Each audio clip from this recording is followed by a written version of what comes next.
कि पहले चरण से ही इंडिया गठबंधन बढ़त बना चुका है और जो पश्चिम से हवा चली है, जो अब इस क्षेत्र से गुजर करके जाएगा चुनाव, हमें पूरा भरोसा यहां के किसान नौजवान मिलकर के भारतीय जनता पार्टी का पूरा सफाया करने का काम करेंगे। ये भारतीय जनता पार्टी के लोग, इनके दिल्ली वाले और लखनऊ वाले आपके बीच में आकर के न जाने कौन कौन सी बातें रख रहे हैं, लेकिन मैं जानता हूं ये जागरूक जनता है, समझदार लोग हैं। ये 10 साल जो दिल्ली की सरकार के जो 10 साल गुजरे हैं, अगर उसका आकलन करेंगे और पीछे मुड़ करके देखेंगे तो आपने देखा होगा कि किसान के सामने कितना संकट पैदा किया। ये वही सरकार है, दिल्ली में पूरे देश का किसान गया और किसान ने कहा कि हमें एमएसपी का अधिकार मिलना चाहिए, क्योंकि भारतीय जनता पार्टी के लोगों ने वादा किया था कि जब वो सत्ता में आ जाएंगे तो हर किसान की आय दोगुनी कर देंगे। फसल की कीमत इतनी होगी कि किसान की आय दोगुनी हो जाएगी, मुनाफा होगा किसानों को। लेकिन जब किसान अपना हक और अपने अधिकार को मांगने गया दिल्ली, तो उसको रोकने के लिए न जाने क्या क्या इंतजाम सरकार ने किए थे। आपको याद होगा, सड़क रोक दी गई, बैरिकेडिंग लगा दी गई, बड़ी बड़ी आरसीसी की दीवार खड़ी कर दी, कीलें लगा दी गई। अगर कोई किसान आंदोलन में शामिल होता था, उस पर झूठे मुकदमे लगा देते थे। ट्रैक्टर को डीजल नहीं मिलता था, लेकिन हम अपने किसानों को बधाई देना चाहते हैं, वो ना किसी की परवाह किए, वो उस आंदोलन को सफल बनाने का काम किया। 1000 किसान शहीद हो गया, लेकिन किसान पीछे नहीं हटा और आखिरकार सरकार को पीछे हटना पड़ा। जो 3 काले कानून लाए गए थे, वो तीनों के तीनों काले कानून वापस ले लिए सरकार ने। वो किसानों की ताकत थी और वही किसान आज भी दुखी है। अगर आज अपनी फसल बाजार में लेके गया होगा तो जो कीमत उसको मिलनी चाहिए, वो हमारे किसानों को कीमत नहीं मिल रही है। और जो किसानों के पैदावार को खरीद रहे हैं, जो बड़े बड़े उद्योगपति हैं जो आजकल इस कारोबार में आ गए, उन्होंने किसानों की फसल को अपनी नई नई बड़ी बड़ी गोदामें बनवा ली हैं।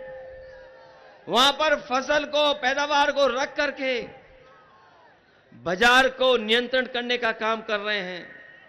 जब किसान की फसल तैयार रहती है, ये सस्ते दामों में खरीद रहे हैं, और जब बाजार में भाव बढ़ जाता है तो यही लोग उद्योगपति मुनाफा कमा रहे हैं। अभी हाल ही में गेहूं, बताओ, हमारे किसान भाई और यहां जितने लोग खड़े हैं सब खेतीबाड़ी से जुड़े लोग हैं। क्या भारतीय जनता पार्टी के लोगों ने जो वादा किया था कि हम किसानों की आय दोगुनी कर देंगे, बताओ आपको क्या गेहूं की कीमत मिल गई इस बार बाजार में? कहीं सरकारी खरीद हुई हो तो बता दो। ये सरकारी खरीद जानबूझ करके नहीं करते हैं, क्योंकि इनकी दोस्ती बड़े बड़े उद्योगपतियों से है।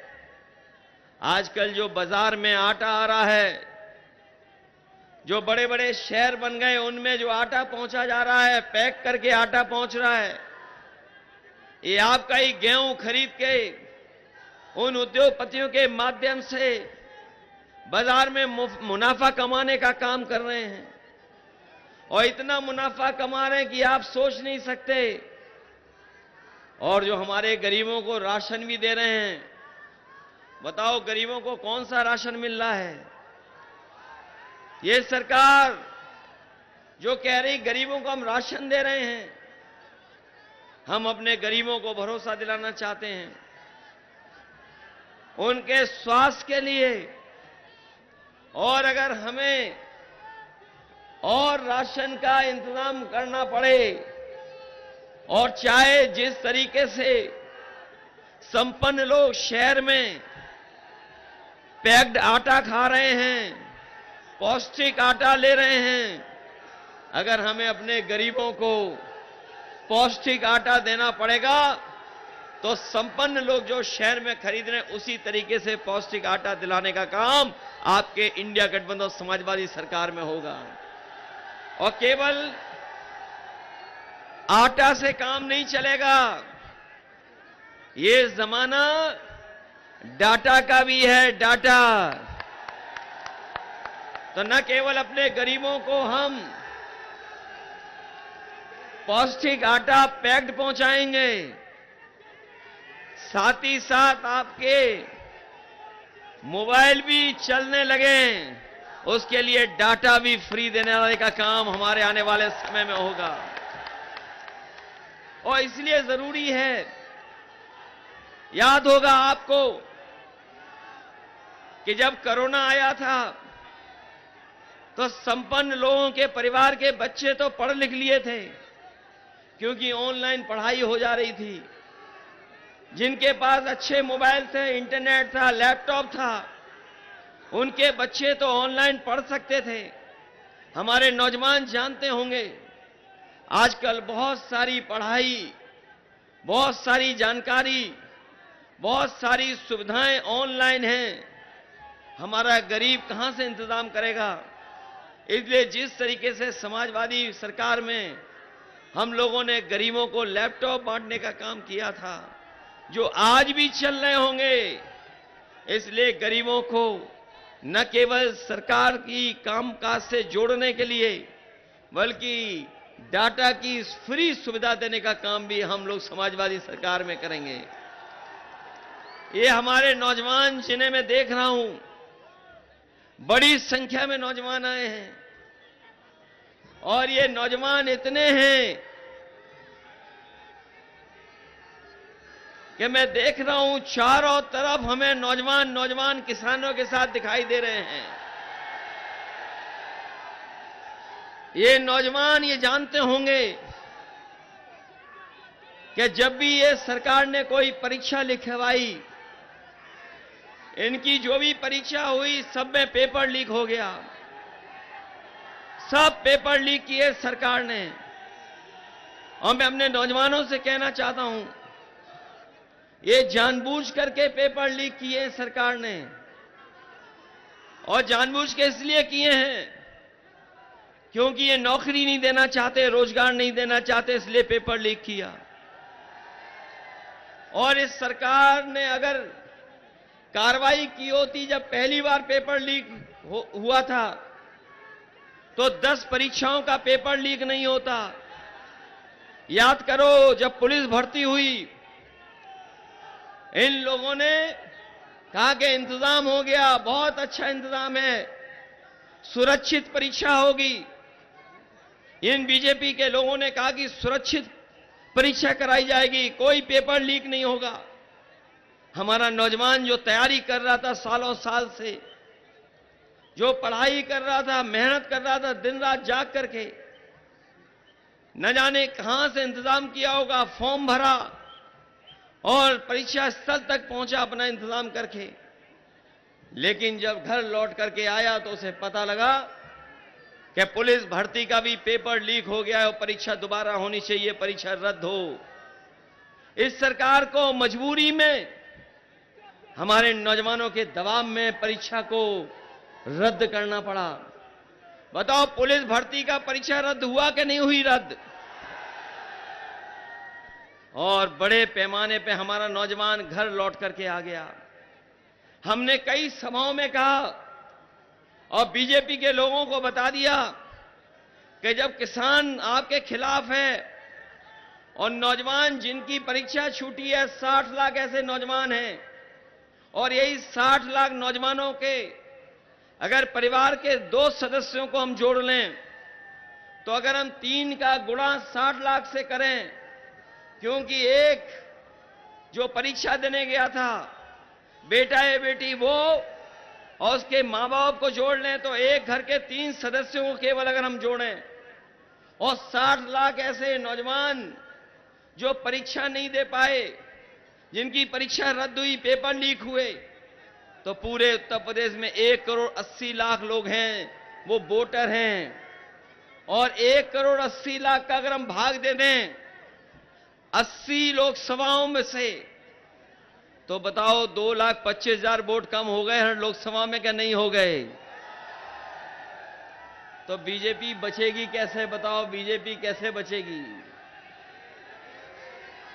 याद रखना नौजवान, ये नौकरी और रोजगार तो छीना ही छीना है, लेकिन घर जाकर के सोचना, इन बीजेपी के लोगों ने 1/3 जीवन आपका बर्बाद कर दिया, आपकी 1/3 जिंदगी बर्बाद कर दी।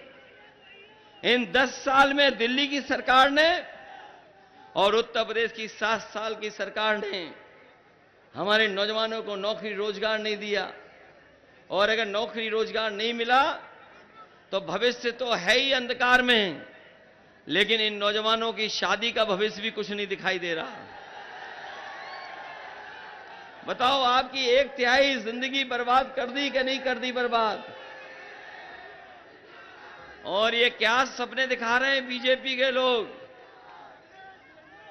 कि हमारा देश विश्व गुरु बनने जा रहा है, विश्व गुरु। बताओ देश विश्व गुरु बनेगा? ये कह रहे विकसित भारत। अगर हमारे प्रधानों ने सहयोग नहीं किया होता विकसित यात्रा का, तो बीजेपी वाले विकसित यात्रा भी नहीं करा पाते। ये जितनी विकसित यात्रा हुई है गांव-गांव जाकर के, ये हमारे प्रधानों से पैसा वसूला गया। बताओ प्रधानों से पैसा वसूला गया था कि नहीं वसूला गया? समाजवादियों ने तो एम्बुलेंस चलवाई, वो इस सरकार ने खराब कर दी।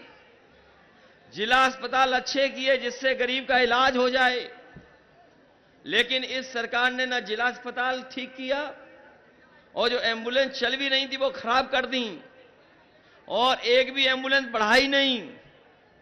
और पुलिस को जो गाड़ी दी थी, याद कीजिए, ये 100 नंबर, पहले थाने में जाकर के परेशानी होती थी, कौन जाए, थाना दूर है। इसलिए समाजवादी पार्टी की सरकार में हम लोगों ने पुलिस को गाड़ियां दी।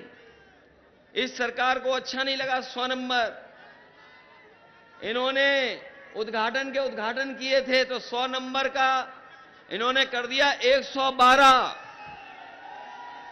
बताओ 112 करने के बाद अन्याय बढ़ा कि नहीं बढ़ा? वसूली बढ़ी कि नहीं बढ़ी?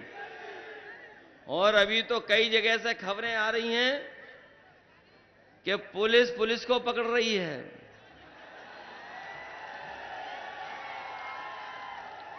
कोई चांदी लेके भाग रहा था, पुलिस ने पकड़ लिया। वो चोर नहीं था, वो पुलिस खुद थी। तो सोचिए, चोर पुलिस को पकड़ रही है। एक गोरखपुर पुलिस को पता लगा कि कुछ जा रहा है सामान पैकेट में, पुलिस धीमे धीमे गई, पकड़ लिया उसको जाकर के, और कहीं हिसाब किताब नहीं दिया, सब माल रख लिया। बाद में सूचना हुई तो माल पकड़ा गया, 50 लाख रुपए पकड़ लिए। ये पहली बार बीजेपी की सरकार में हो रहा है कि चोर पुलिस को पकड़ रही है। ये ऐसा पहले कभी नहीं होता था। और हम अब नौजवानों को जब देखते हैं कि यही नौजवान बिना सहारे के खंबे पे चढ़े जा रहे हैं। देखो, पहले एक चढ़ा, फिर उतर गया, दूसरा चढ़ने की कोशिश कर रहा था, नहीं चढ़ पाया, दूसरा चढ़ गया, अब तीसरा आ गया यहां पे। ये वो नौजवान हैं जो फौज में जा सकते थे, नौकरी पक्की मिल सकती थी। ये वो नौजवान हैं जिन्हें फौज की वर्दी मिल सकती थी। लेकिन अब बताओ, अग्निवीर व्यवस्था से कौन खुश है बताओ? ये अग्निवीर व्यवस्था 4 साल की नौकरी, और 4 साल नौकरी के साथ साथ कोई सुविधा नहीं है, कोई सुविधा नहीं है। शहीद हो जाओगे तो भी सम्मान नहीं है। घर वापस आ जाओगे, जब घर वापस आओगे तो पेंशन भी नहीं है। और अग्निवीर व्यवस्था से हमारी सीमाओं की सुरक्षा नहीं हो सकती है। इसलिए अपने नौजवानों से हम कहना चाहते हैं, इंडिया गठबंधन सरकार बनाने जा रहा है, आप अपना बूथ जिताइए, मदद करिए, और ये अग्निवीर व्यवस्था खत्म कर करके जो पहले व्यवस्था थी पक्की नौकरी वाली, वो व्यवस्था बनाने का काम करेंगे। ये हमारे जिंदाबाद जिंदाबाद। खाकी वर्दी वाले सोचते हैं इनकी नौकरी परमानेंट है, लेकिन जब फौज की 4 साल की नौकरी हो सकती है, मैं इन लोगों से भी कहना चाहता हूं कि बीजेपी वाले आ गए तो 3 साल की नौकरी रह जाएगी इनकी। बाद में हमारे साथ ही घूमना खेत में और पॉलिटिकल पार्टी के संग। लोग कह रहे कैसे हो जाएगी पुलिस की 3 साल की नौकरी? यहां जितने खड़े लोग हैं, बताओ किसी को पता था कि फौज की 4 साल की नौकरी हो जाएगी? किसी को जानकारी में था? हम जानते हैं, हमारे ये पुलिस के भाई खड़े, इनकी भी जानकारी में नहीं था। किसी को पता था कि रातों रात रुपए बंद हो जाएंगे? बताओ रुपए बंद हो गए कि नहीं हो गए? और हमारे व्यापारी भाई लोग जानते होंगे, जो कारोबार करते हैं, व्यापार करते हैं, इस सरकार ने कहा कि जो पहला टैक्स लगाने का तरीका वो नहीं ठीक है, ये जो नया तरीका है जीएसटी वो बेहतर है। जिस तरीके से आजादी का जश्न मनाया गया था, उसी तरीके से बीजेपी ने जीएसटी का कानून ला करके जीएसटी लागू की। हमारे व्यापार भाई जानते होंगे, व्यापारी भाई जानते होंगे कि आज उन्हें मुनाफा नहीं हो रहा ज्यादा, मुनाफा कुछ लोगों को हो रहा है। जो छोटे दुकानदार हैं, छोटे कारोबारी हैं, वो जीएसटी के उसी में उलझे हुए हैं कि जीएसटी देते रहना है। जीएसटी का कोई हमारे कारोबारियों को लाभ नहीं मिला। इन्होंने सपना दिखाया था कि जीएसटी लागू हो जाएगा तो हमारे व्यापारियों को सुविधा मिल जाएगी। और अभी तो आपको वो जानकारी मिल गई होगी चंदे वाली, जो भारतीय जनता पार्टी ने चंदा वसूला है। ये जो चंदा वसूला गया, ये चंदा नहीं है, ये सीधी सीधी वसूली की इन्होंने। हम आप लोग भी कभी कभी एक दूसरे का सहयोग करते हैं, लेकिन क्या कोई 1000 करोड़ का सहयोग करता है? क्या कोई 500 करोड़ का सहयोग करता है? कोई 400 करोड़ का क्या सहयोग करता है? ये जब से इलेक्टोरल बॉन्ड आए हैं और इसकी जानकारी जनता को मिल गई है, तब से भारतीय जनता पार्टी का बैंड बज गया है। भारतीय जनता पार्टी के लोग इलेक्टोरल बॉन्ड पे बात नहीं करना चाहते। बताओ इलेक्टोरल बॉन्ड के बारे में है जानकारी कि नहीं है? है। ये क्या चंदा है कि वसूली है? वसूली वसूली वसूली। और इस वजह से क्या हुआ है, ये जो वसूली हुई है, इसी की वजह से महंगाई है। किसी से अगर आप 1000 करोड़ का चंदा ले लोगे तो बताओ वो मुनाफा कमाएगा कि नहीं कमाएगा? ये आज जो भारतीय जनता पार्टी ने वसूली की है, उसका परिणाम है कि आज आम जनता को महंगाई का सामना करना पड़ रहा है। और जितने भी भ्रष्टाचारी हैं, जितने भी अपराधी माफिया, उन सबको भारतीय जनता पार्टी ने अपनी गोदाम में रख लिया है। बताओ भारतीय जनता पार्टी ने अपनी गोदाम में रखा कि नहीं रखा सब भ्रष्टाचारियों को?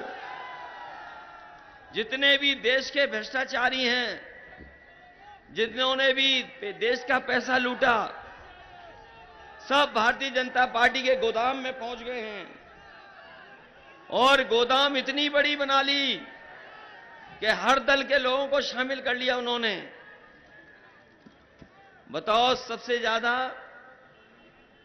बैंकों को लूटने वाले लोग, उन्हीं के धोखा देने वाले लोग भारतीय जनता पार्टी में शामिल हो गए कि नहीं हो गए शामिल?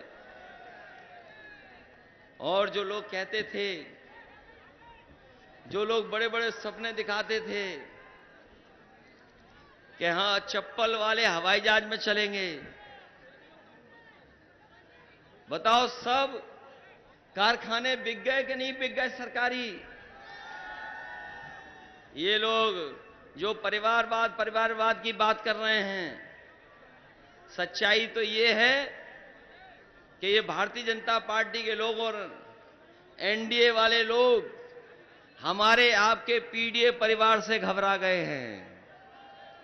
ये पीडीए परिवार हमारा पिछड़ा, दलित, अल्पसंख्यक और आदि आबादी वाला ये पीडीए परिवार और पीड़ित दुखी जो लोग हैं अगड़े, वो भी हमारे साथ। सही मायने में ये जो लोग परिवारवाद चिल्ला रहे हैं, वो हमारे पीडीए परिवार से घबरा गए हैं। ये पीडीए परिवार है जो एनडीए को हराने जा रहा है। गिनती में पीडीए परिवार ज्यादा है, इसलिए हमने और सबने मिलकर के तय किया है कि भारतीय जनता पार्टी अगर बड़े बड़े उद्योगपतियों का पैसा माफ कर सकती है। आपको जानकारी होगी कि बीजेपी की सरकार में बड़े बड़े उद्योगपतियों का कर्ज माफ हुआ है और पिछले 10 साल में भारतीय जनता पार्टी ने 16 लाख करोड़ रुपए बड़े बड़े उद्योगपतियों के माफ किए हैं। और जब माफ करने का फैसला लिया तो फैसला यह लिया कि जिसका भी कर्ज 5 करोड़ से ऊपर है उसका पूरा कर्ज माफ हो जाएगा, बैंक को देना नहीं पड़ेगा पैसा। और उसका परिणाम यह है कि बैंकों ने 16 लाख करोड़ रुपए बड़े बड़े उद्योगपतियों के माफ किए और केवल माफी नहीं किया, माफ हो गया, उसके बाद उन्हीं उद्योगपतियों को इन्होंने कर्ज दिलवा दिया। कहीं दुनिया में ऐसा होता हो तो हमें बता दो कि पहले कर्ज लिया, उसको सरकार ने कर्ज माफ कर दिया और फिर उन्हीं को कर्ज दिलवा दिया। इसलिए हम अपने किसान भाइयों को कह करके जा रहे हैं, अपने गरीब किसान भाइयों को कह के जा रहे हैं, इंडिया गठबंधन सरकार में आएगा तो हमारे किसानों का पूरा कर्ज माफ होगा, उसमें कोई दो राय नहीं होगी। जब ये 16 लाख करोड़ माफ कर सकते हैं, 5 करोड़ से ऊपर वाला जिन्होंने कर्ज लिया उनका कर्ज माफ कर सकते हैं, तो हमारे किसानों का, गरीबों का तो केवल लाखों लाख है। यहां सभा इतनी बड़ी है, कोई 1 करोड़ वाला कर्जदार नहीं होगा। अगर कर्जदार होगा तो लाखों वाला होगा, करोड़ों वाला नहीं कोई होगा कर्जदार। ये बीजेपी के लोग बड़े बड़े उद्योगपति, बड़े बड़े कारोबारियों की मदद कर रहे हैं। ये इंडिया गठबंधन और समाजवादी पार्टी के लोग अपने गरीब किसान और गांव में रहने वालों का कर्ज माफ करके उनकी मदद करने का काम करेंगे। इसलिए ये चुनाव संविधान बचाने का भी है। आपने देखा होगा भारतीय जनता पार्टी धीरे धीरे संविधान को खत्म करना चाहती है। याद रखना, संविधान खत्म हुआ तो हमारा आपका वोट देने का अधिकार भी छिन जाएगा। कोई वोट देने का अधिकार नहीं रहेगा आपका। इसलिए आज आप लोग संकल्प लें कि जो संविधान हमें बाबा साहब भीमराव अंबेडकर जी ने दिया, जो संविधान हमें अधिकार देता है, जो संविधान हमारा मान सम्मान बचाता है, जो संविधान हमें बराबर का आगे बढ़ने का मौका देता है, जो संविधान हमें आरक्षण देता है, उस संविधान को बचाने का काम करना। संविधान बचेगा तो हमारा आपका लोकतंत्र बचेगा। नहीं तो याद रखना, ये भारतीय जनता पार्टी के लोग ये संविधान को भी बदल देंगे, लोकतंत्र को खत्म कर देंगे। इसलिए मैंने कई मौकों पर कहा ये 2024 का चुनाव संविधान मंथन का भी है। एक तरफ वो लोग हैं जो संविधान को बचाना चाहते हैं, संविधान की रक्षा करना चाहते हैं। दूसरी तरफ वो लोग हैं जो संविधान के भक्षक हैं, संविधान को खत्म करना चाहते हैं। यहां जितने हम लोग हैं, ये वो लोग हैं जो संविधान को बचाना चाहेंगे। बताओ, संविधान को बचाओगे कि नहीं बचाओगे? मैं जानता हूं इस बार एटा और कासगंज के लोग जो संविधान बदलने वाले हैं, उनको बदलने का काम करेंगे इस बार। बताओ, बदलोगे कि नहीं बदलोगे? उनको बदलोगे जिनकी हर बात झूठी, जिनके वादे झूठे। बताओ, बदलोगे उन्हें कि नहीं? इससे अच्छा गठबंधन क्या हो सकता है? बताओ, सब साथ आ गए, महान दल भी साथ आ गया, महान दल भी साथ है, और हमारे पीडीए परिवार का ही प्रत्याशी है देवेश साहब के। बताइए, मदद करोगे सब लोग? ये मौका है कि नहीं लाखों लाख वोट से जीतने का? जो लोग हम लोगों को छोड़ के भी जा रहे हैं, वो छोड़ के नहीं गए हैं, वो छोड़ के नहीं गए हैं। हम लोग जीतेंगे, उन्हें भी ले आएंगे इधर ही। इसलिए जिताइए, मदद करें। बहुत दिनों से एटा में लोग बैठे हुए हैं। बताओ, सांसद लोगों ने क्या काम किया है? बताओ, 10 साल का हिसाब किताब क्या है किसी सांसद का? क्या हिसाब किताब है 10 साल का? बताओ आप। क्या नौकरी दी 10 साल में? क्या कारखाने उद्योग का सपना दिखाया था? कुछ लगा? बताओ, एम्बुलेंस खराब कर दी कि नहीं कर दी? पुलिस को बेईमान बना दिया कि नहीं बना दिया? और हमारे जिला अस्पतालों में भी किसी गरीब का इलाज नहीं हो पा रहा है। ये जितने भी सड़क, जितनी समाजवादियों ने चौड़ी सड़क बनाई थी, उतनी है चौड़ी सड़क आ गई, ये चौड़ी सड़क भी नहीं बना पाए। बिजली पे जितना काम किया हम लोगों ने, ये बिजली का भी काम नहीं आगे बढ़ा पाए। ये जो आज बिजली मिल भी रही है, ये समाजवादियों की देन है। समाजवादियों ने अगर सब स्टेशन न बनाए होते, समाजवादियों ने अगर तार नए न लगाए होते, उस समय पर फैसला न लिया होता, और बड़े बड़े कारखाने जो बिजली के लगाए थे, अगर वो न लगाए होते तो आज उत्तर प्रदेश में बिजली नहीं होती। मुझे याद है एटा में, और आपने देखा होगा, इधर आसपास का सबसे बड़ा कारखाना बिजली का लगने जा रहा था, लग चुका है। कब शुरू किया था याद करो आप? कभी एटा की जीटी रोड पे देखे गए कि बड़ा बड़ा एक प्लांट लग रहा है वहां? वो हम लोगों ने लगाना शुरू किया था। ये अगर लगा के तैयार कर देते तो आपको बिजली का बिल इतना महंगा नहीं देना पड़ता। बताओ, बिजली का बिल ज्यादा देना पड़ रहा कि नहीं देना पड़ रहा? और अगर कोई गलती कर रहा है तो एफआईआर भी हो रही कि नहीं हो रही? और हम लोगों के समय पर बिजली बनाने का काम, बिजली पहुंचाने का काम, लेकिन इन्होंने मीटर लगा दिए हर जगह जाकर के। बताओ, लगा दिए कि नहीं लगा दिए? इसलिए इनसे सावधान रहिए। ये वो लोग हैं जो धोखा देना चाहते हैं, जनता को गरीब रखना चाहते हैं, जनता के दुख दर्द में कोई मदद नहीं करना चाहते। इस चुनाव में देवेश साकी जी की मदद करना। देवेश को जिताइए, इंडिया गठबंधन को जिताइए, और दिल्ली पहुंचाइए। जो लोग संविधान बदलना चाहते हैं उन्हें हटाइए, उन्हें बदलने का काम करिए।